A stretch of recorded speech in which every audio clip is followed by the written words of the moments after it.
할렐루야, 영화교회를 섬기는 윤광서 목사입니다.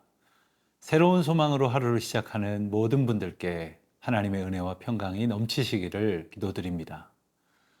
존 로크를 잘 아실 것입니다.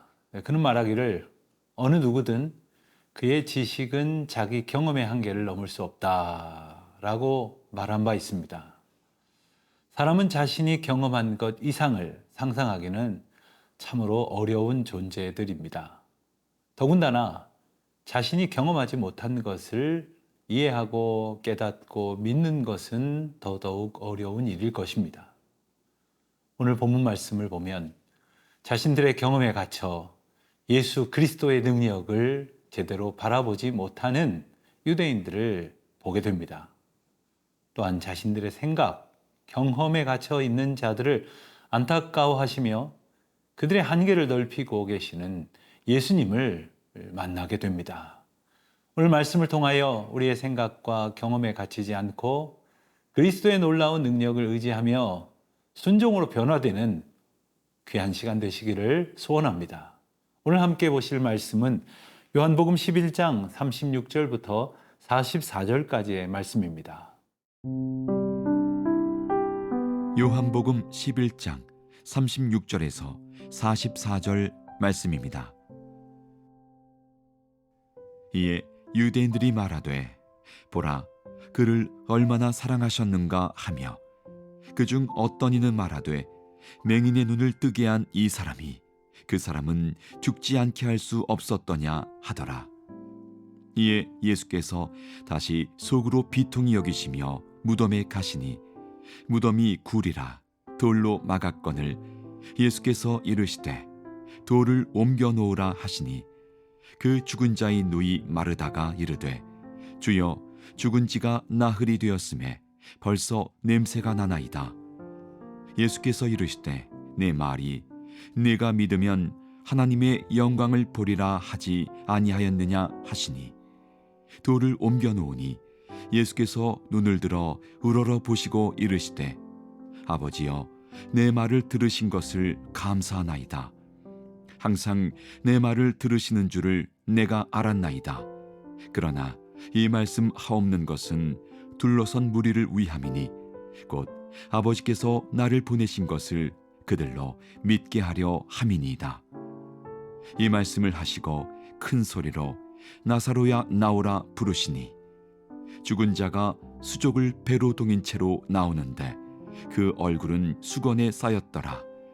예수께서 이르시되 풀어놓아 다니게 하라 하시니라. 예수님께서는 나사로의 죽음으로 인해 울고 있는 마리아와 또 그곳에 모여 있는 많은 유대인들과 함께 눈물을 흘리셨습니다. 예수님께서 흘리신 눈물의 의미는 단지 나사로의 죽음이나 이로 인해 슬퍼하는 자들로 인한 것만이 아닙니다. 죄로 인해 죽을 수밖에 없는 그 죄의 권세 아래에 있는 우리 모두를 향한 안타까움의 눈물이었습니다. 눈물을 흘리신 예수님을 보게 된 사람들의 반응은 두 가지로 나타났습니다. 한 부류는 36절의 말씀처럼 그를 얼마나 사랑하셨는가 하면서 예수님의 깊은 사랑을 느낀 사람들이었습니다. 반면에 이들과는 전혀 다른 반응을 보인 사람들도 있었습니다. 37절에서 보듯이 맹인의 눈을 뜨게 한 이가 그를 죽지 않게 할 수 없었더냐 하면서 비난하고 조롱하는 사람들이었습니다. 이들은 평소에도 예수님의 가르침을 받아들이지 않고 거부했던 자들이었을 것입니다. 이렇듯 같은 상황 속에서 전혀 다른 시선과 마음가짐을 가지고 있는 사람들의 모습을 보게 됩니다. 오늘도 마찬가지입니다. 우리가 고난을 겪을 때에도 그 고난을 바라볼 때에도 각기 다른 태도를 드러내곤 합니다. 믿음으로 바라보는 자는 하나님의 사랑과 역사하심을 기대하지만 의심하는 자는 불평과 원망을 앞세웁니다. 당시의 무덤은 돌 무덤으로 큰 돌로 입구를 막는 구조였습니다. 예수님은 그 돌을 옮겨 놓으라고 명하십니다.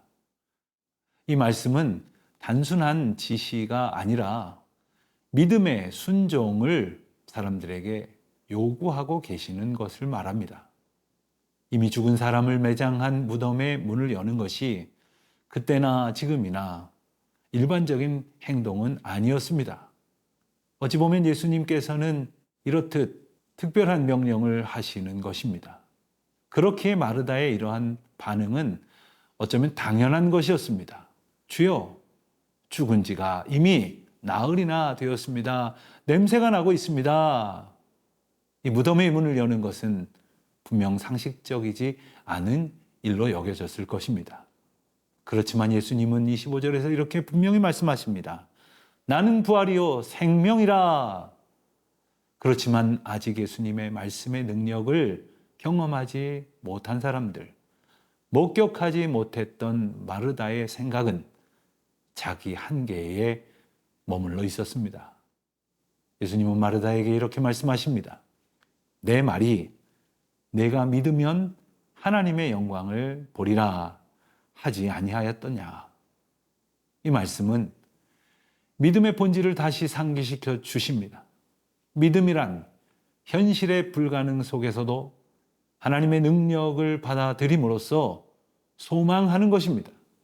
자신의 한계를 뛰어넘는 하나님의 영광을 보는 것입니다.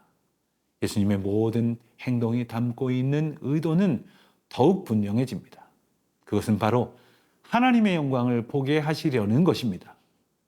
예수님은 그들에게 이렇게 믿음을 불어넣어 주십니다. 믿음은 하나님께서 일하시는 방법입니다. 통로입니다. 그렇기에 우리가 믿음을 붙들 때에 하나님께서는 불가능을 가능으로 바꾸시는 기적을 보여주십니다. 우리의 삶 속에서도 현실의 여러 가지 벽에 부딪혀 믿음이 흔들릴 때가 있습니다.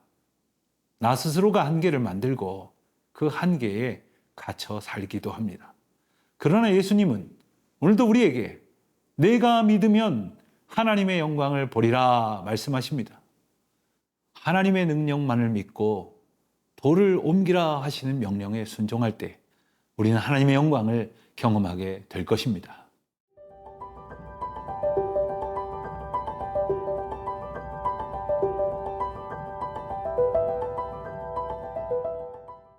예수님의 명령에 따라서 사람들이 돌을 옮겼습니다. 그러자 예수님은 41절 이하에 기록된 것처럼 하늘을 우러러 기도하십니다. 아버지여, 내 말을 들으신 것을 감사하나이다. 이 기도는 예수님과 하나님 아버지의 친밀한 관계를 우리에게 보여줍니다. 예수님께서는 기도를 통해 하나님의 뜻을 구하시며 나사로를 살리시는 사건이 하나님께 영광을 돌리는 일이었음을 소원하셨습니다.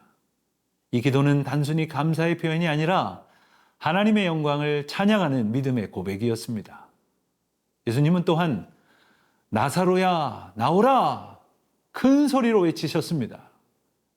이 명령 또한 단순히 육체적인 생명을 불어 일으키시는 것을 넘어서서 죽음의 권세를 물리쳐 이기시는 하나님의 능력을 선포하시는 것이었습니다. 나사로는 수위에 쌓인 채로 무덤에서 나옵니다. 나사로가 죽음에서 이처럼 다시 소생하게 된 것은 단순히 나사로 한 사람에게 국한된 이적이 아닙니다. 예수님께서는 생명의 주권자이심을 우리 모두에게 드러내시는 것입니다. 예수님은 나사로를 풀어놓아 다니게 하라 이렇게 44절에서 말씀하십니다. 이것은 나사로에게 육체적 자유를 허락하시는 의미만을 말하는 것이 아닙니다. 그에게 영적 자유와 새 생명 주셨음을 상징합니다. 예수님은 단지 육신만 소생시켜 주시는 분이 아니라 우리의 삶 속에서 묶여있는 모든 것을 풀어주시는 분이십니다. 오늘도 우리는 저마다 각기 다른 수위에 묶여 살아갑니다. 어떤 이에게는 헛된 욕망의 굴레요, 세상의 쾌락과 반복적인 죄의 습관의 수위에 묶인 채 그렇게 살아가는 상태를 말한다고 할 것이겠습니다. 그렇지만 지금 우리 주님은 우리를 묶고 있는 모든 것으로부터 풀어 우리를 자유롭게 하십니다. 이 표적은 단지 나사로만을 위한 사건이 아니었습니다. 많은 사람들을 믿음으로, 생명으로, 새로운 소생으로 이끄신 구원의 사건이었습니다. 그리고 예수님께서는 자신이 기도하는 이유를 다른 무엇이 아닌 아버지께서 나를 보내신 것을 그들로 믿게 하려 하기 위함이니 라고 기도하셨습니다. 기도의 이유가 우리 모두의 믿음을 위함인 것이었습니다. 예수님께서는 나사로를 향하여도 외치십니다. 나사로야 나오라! 그러자 예수님의 기도가 응답되어 많은 이들이 믿게 되는 놀라운 역사가 일어납니다. 이렇듯 믿음의 기도는 하나님의 영광을 드러내게 됩니다. 우리의 삶 속에서 나사로처럼 절망의 무덤에 갇혀 있을 때가 혹 있을 것입니다. 그러나 예수님께서는 오늘 우리를 향하여 나오라 명령하십니다.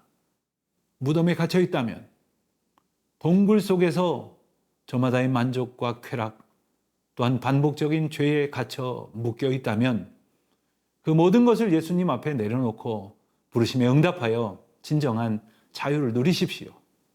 진리이신 예수님께서 저와 여러분을 자유케 하실 것입니다.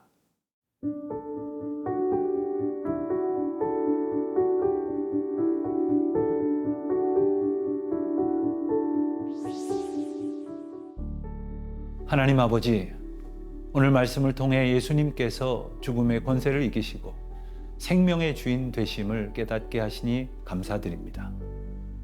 때로 우리의 삶에 불가능처럼 보이는 상황이 있을지라도 주님께서 일하심을 믿고 나아가게 하옵소서. 우리를 묶고 있던 모든 것을 풀어주시고 우리의 삶이 하나님의 영광이 되게 하옵소서. 예수님의 이름으로 기도드립니다. 아멘.